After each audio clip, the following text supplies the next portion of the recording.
Hi, everybody! We have some rather shocking news on the PlayStation front that broke not all that long ago at the time of recording. After only being available to PlayStation Plus Premium members for a little over 6 months, two of the biggest hitting titles from the PlayStation 3 era are now being removed from the service. Those being Resistance Fall of Man and Resistance 2. Since they were only available via Plus Premium, this means the games could only be streamed and not downloaded. As of May 20th, the games will be completely unplayable on modern hardware. Again. This is also notable because it's rare to see first-party titles removed from PlayStation Plus.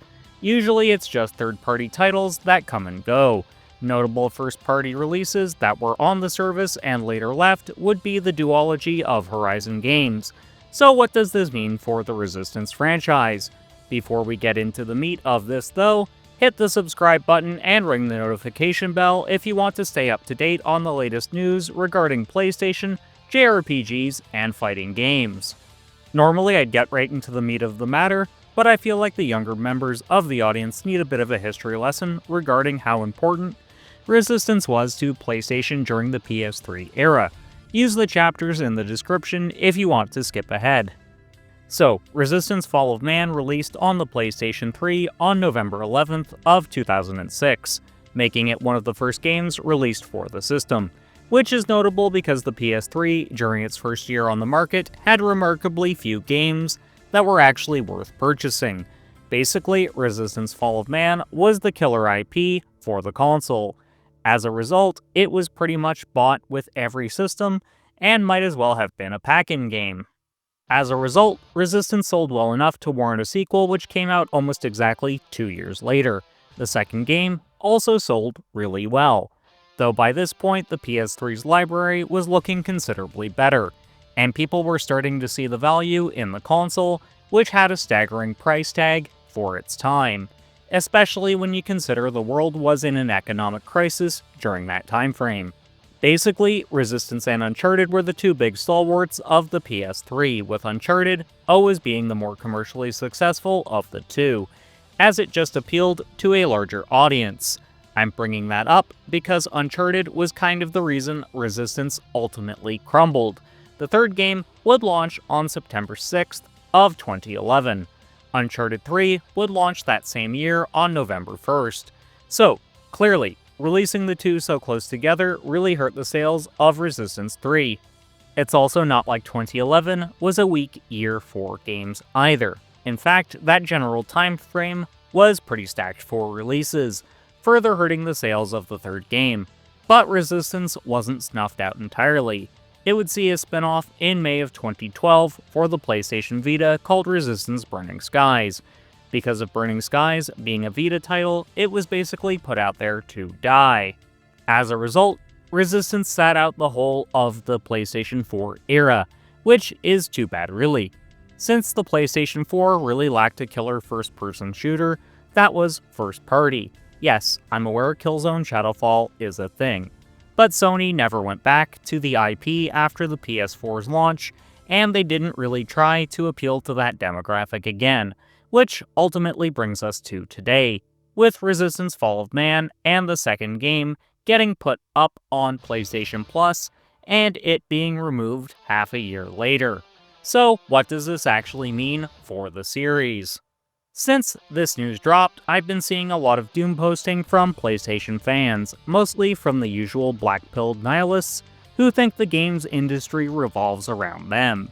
They're basically claiming that all games from PlayStation's back catalog are dead, and that they're only going to appeal to the normies who wants a cinematic experience. Which isn't really the case. Just look at how Sony gave us Astrobot last year, which was a celebration of PlayStation to that point in time. Or look at how they've brought back things like Hot Shots Golf, Freedom Wars, or the Patapon duology via Bandai Namco. None of those properties are super popular with the mainstream gaming audience, so them getting re-releases is rather surprising. Resistance, on the other hand, by virtue of being a first-person shooter, has a much larger built-in audience. as that style of game is still one of the more popular ones out there. So if there's hope for those three, there's also hope for Resistance. Also, what if I told you them being delisted is one of the best things that could have possibly happened to the franchise in the last decade? It's long been rumored that Resistance is coming back in some capacity. I even gave an outline on how Sony could do it, so check that admittedly rather old video of mine out when you're done with this one. But why am I saying this delisting is a good thing? Remember when I said earlier in the video how the games were only via streaming and that you couldn't download them onto your console? I think that's a rather big hint as to what's going on. The rumors have indicated we're going to see Resistance back in some capacity. PlayStation releasing the games to the highest tier of Plus membership was probably to gauge how interested fans of the brand are for the franchise to return. Generally speaking, the first two games seem to have gathered a lot of popularity, and people were even hoping the online play would be made available to the first and second games, which would have been a lot of fun. This delisting of the games indicates to me Sony might actually intend for proper remasters of at least the first two games, and putting them out as something like Resistance: The Nathan Hale Pack, which would be the first two titles only. If that does well, a remaster of Resistance 3 could also be on the horizon, which would make things rather interesting. I imagine if this happens and the remasters do well enough, we might even see a Resistance 4 or even a reboot happen. In fact, a Resistance reboot would probably be the best thing. You could even get Insomniac to develop it, as there's still lots of love for the franchise at the studio, and they can't keep pumping out Marvel games forever. Tell me when I'm telling lies! So, ultimately, while this news is sad, I think there's still a glimmer of hope there. But what are your thoughts on Resistance being removed from the highest tier of PlayStation Plus? And do you think there's hope we'll see the franchise returning in the future? Sound off in the comments section. Thanks go out to my current channel members who are on screen now.